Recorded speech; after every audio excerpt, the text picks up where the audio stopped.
What question do you ask either in your interview or in your form that you think is unique or special to elicit information from your job seeker? Who'd like to start that one off? Robin? I've introduced something we typically ask the CCARs, which is context, challenge, action, result. And what I have done that I have found has been the biggest and most important thing is for me to go ahead and ask, why is what you did important?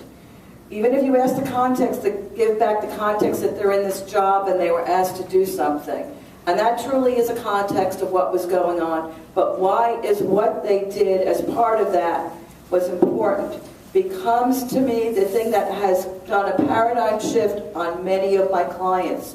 Because that's the crux of what they do. And all of a sudden they realize they've been busy doing all these mundane tasks, but at the end of the day, they made a difference. Thank you, Robin. Thank you. Donald? Right, I agree with that completely. Speak up. Oh, sorry, get my voice back. You know, I tell you, I start the interviews always at the back. And I ask them, start all the way back to high school. And sometimes things drop out. Maybe in the early years, it's obviously not important. You're 50 years old and what you did in high school. But sometimes, actually more often than not, you'll find that there's I call it a golden thread. And I can pick it up early on and kind of string all the way through from high school maybe or maybe earlier to the present.